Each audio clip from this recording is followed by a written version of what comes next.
السلام علیکم ورحمۃ اللہ وبرکاتہ۔ علیکم جناب السلام محمد عاقل صاحب، جناب۔ ایک مسئلے میں آپ کا مشورہ چاہیے۔ جی بالکل فرمائیے۔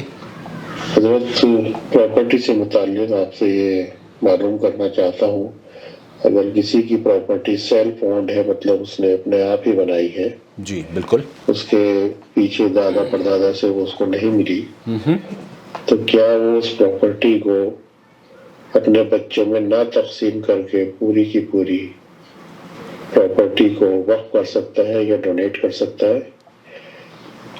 برائے مہربانی وضاحت فرمائیے کہ سیلف اون پراپرٹی اپنے بچوں میں، بیوی میں ڈسٹریبیوٹ نہ کر کے ڈونیٹ کی جا سکتی ہے؟ نحمدہ ونصلی علی رسولہ الکریم، اما بعد۔ آپ دیکھ رہے ہیں نور ٹی وی جدہ اور میں ہوں آپ کا دوست، آپ کا ہوسٹ محمد عاقل، جدہ سے، مملکت سعودی عرب۔ طارق بھائی ہیں دہلی سے اور ہمارے دوستوں میں سے ہیں۔ اللہ تعالیٰ ان کو ان کے چہرے کو منور رکھے اور ان کی حفاظت فرمائے۔ طارق بھائی، اس سلسلے میں گزشتہ چند سالوں قبل حرمین میں ایک خطبہ ہوا تھا، فضیلت الشیخ امام کعبہ شیخ عبدالرحمن شیخ سعود الشریم نے وہ خطبہ دیا تھا، جس میں اس بات کی فضیلت اور اس موضوع پر لوگوں کی توجہ مرکوز کرائی گئی تھی کہ آپ کا اور ہمارا جو پریشانیاں، چونکہ ہندوستان اور پاکستان میں بہت سے غریب غربا ہیں اور جو بہت ساری چیزیں علاج و معالجے کے طور پر افورڈ نہیں کر سکتے، کئی بیوائیں ہیں جو کہ اپنے ضروریات کی چیزیں بھی وہ حاصل نہیں کر سکتے، کئی بچے ہیں جن بچوں کے پاس تعلیم کے لیے آسائش نہیں، وہ اپنی فیس بھی پے نہیں کر سکتے۔ ایسی صورت میں انہوں نے کہا کہ مسلمانوں کو چاہیے کہ وقف جائیداد کو وقف کرنے کا جو طریقہ ہے اسے سیکھیں اور وقف اوقاف بنانے کی کوشش کریں۔ مختلف شہروں میں، مختلف ممالک میں اس سنت کو زندہ کرنے کی ضرورت ہے۔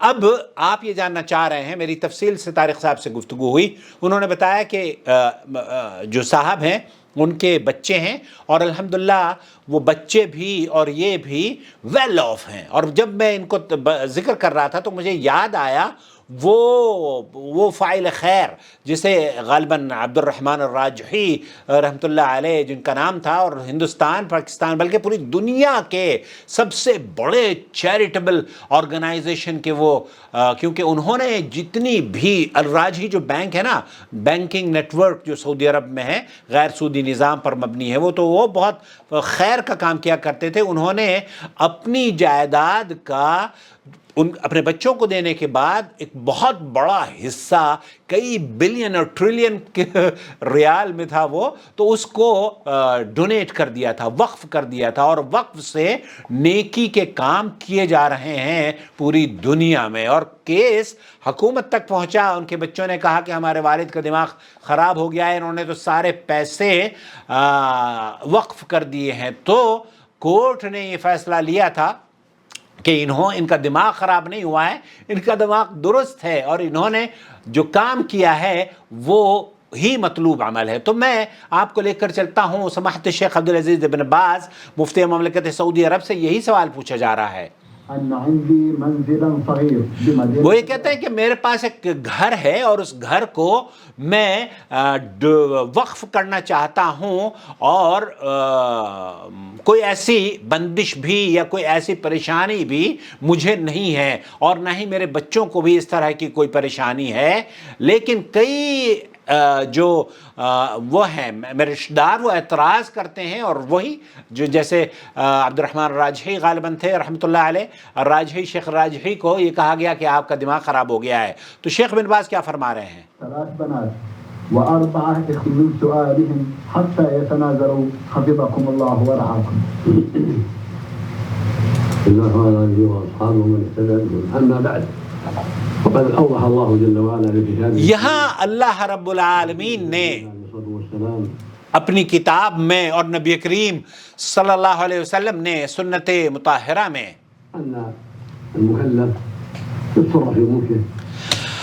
شیخ فرما رہے ہیں کہ المکلف جو مکلف ہے وہ ان المکلف یتصرف فی ملک، یہ وہ جو صاحب حیثیت ہے، صاحب ثروت ہے، اور جس کی یہ جائیداد ہے، وہ صاحب جائیداد، وہ صاحب ثروت جس طریقے سے چاہے اپنی جائیداد میں تصرف کا حق رکھتا ہے. اس کو روکنے والا ٹوکنے والا دنیا میں اگر کوئی اس کو روکتا ٹوکتا ہے تو یہ اس کا حق نہیں ہے. وہ اگر صدقہ کر رہا ہے، خیرات کر رہا ہے یا وقف کر رہا ہے تو شیخ بن باز فرمائے یہ تو مطلوب اور مستحسن اور ایک احسن عمل ہے. کیف یشاء، وہ جیسے چاہے اس کو صدقہ کر سکتا ہے، وقف کر سکتا ہے. علی وجہ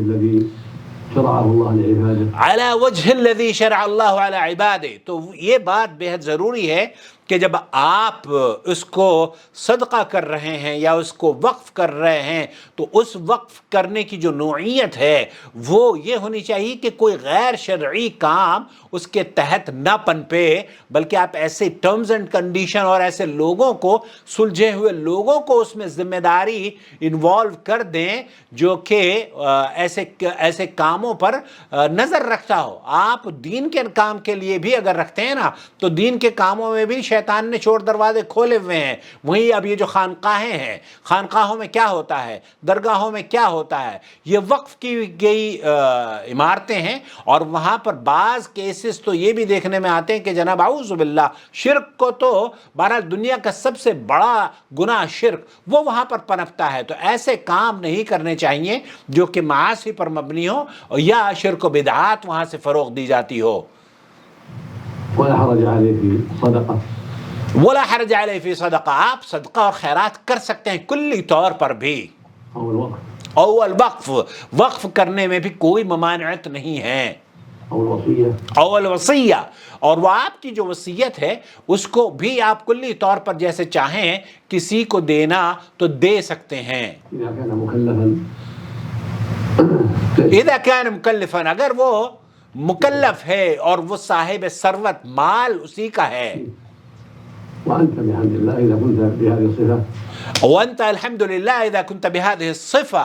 تو شیخ یہ فرما رہے ہیں جیسے کہ طارق بھائی نے بتایا ان صاحب خیر کے بارے میں، اللہ تعالیٰ ان کی مال میں برکت عطا فرمائے اور اللہ رب العالمین ان کے بچوں کو ان کے نقش قدم پر چلنے کی توفیق عطا فرمائے اور انہیں ان کے والدین کے لیے صدقہ جاریہ بنائے، اور اس وقف کو اللہ رب العالمین خیر اور بھلائی کے کام لے. دلی کے اندر، یہ غالباً طارق بھائی دہلی سے آپ کا تعلق ہے، تو دہلی کے اندر کئی ایسے ادارے ہیں جو میں پرسنلی جانتا ہوں کہ کروڑوں روپے وہ جمع کرتے ہیں. کچھ خاندان کے لوگ ہیں اور وہ کروڑوں روپے غریبوں میں پورے سال ان کے علاج و معالجے پر، بیواؤں کو مدد کرنے پر، جو ضرورت مند ہوتے ہیں ان کی ضرورتوں کو پوری کرنے پر، جو ایجوکیشن کے لیے جدوجہد کر رہے ہوتے ہیں ان کی فیس ادا کرنے پر.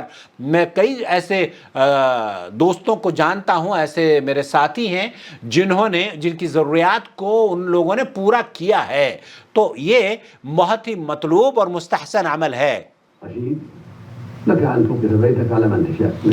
آپ کو اس بات کا حق ہے کہ آپ اپنے اس گھر کو جس طرز پر چاہیں خیر و بھلائی کے لیے وقف کر سکتے ہیں. اولاد اخيك ومن غيره تصحيح الجسم. آپ اگر یہاں تو چونکہ یہ بات کی جا رہی ہے نا کہ ایک صاحب ثروت ہے اور اس کے پاس اس گھر کے علاوہ دوسری بھی پراپرٹی ہے اور بچے بھی الحمدللہ نیک اور صالح ہیں اور وہ برسر روزگار ہیں، تو شیخ فرما رہے ہیں کہ اس کے لیے بالکل جائز ہے آپ اپنے اس مال کو کلی طور پر بھی اگر تصرف کرتے ہیں تو کسی کو بھی روکنے کا حق نہیں ہے. اور یہ مجھے امید ہے کہ انشاءاللہ تعالیٰ اس وقف سے اگر یہ دہلی میں ہے تو دہلی کے لوگوں کو نہیں بلکہ پوری دنیا کے لوگوں کو فائدہ پہنچے گا، اور انشاءاللہ تعالیٰ جو ان صاحب کے والدین ہیں اللہ رب العالمین ان کو بھی اس صدقے سے، اس وقف سے ان کی قبر کو اللہ تعالیٰ جنت اور راحت کا سما بنا دے گا اور ان جنت کا باغ بنا دے گا. کیونکہ اللہ کے رسول صلی اللہ علیہ وسلم نے فرمایا ہے نا کہ اگر ابن آدم اس دنیا سے چلا جاتا ہے تو اس کے سارے اعمال منقطع ہو جاتے ہیں سوائے 3 چیزوں کے، اور 3 چیزوں میں صدقہ جاریہ بھی ہے، اور یہ صدقہ جاریہ ہے اللہ تعالیٰ مجھے اور آپ کو اس کا حصہ اس آرگنائزیشن کو سپورٹ کرنے والا بنائے، اور اللہ رب العالمین اس آرگنائزیشن کی حفاظت فرمائے، اور جس مقصد کے لیے یہ وقف کھڑا کیا جا رہا ہے، بس جیسے شیخ نے اشارہ کیا ہے کہ اس کے ٹرمز اینڈ کنڈیشن بہت ایسے لوگوں کو اس میں انوالو کریں جو کہ باریک بینی سے شرک و بدعات سے اسے بچا سکیں۔ اپنا بہت خیال رکھیں۔ والسلام علیکم ورحمۃ اللہ وبرکاتہ۔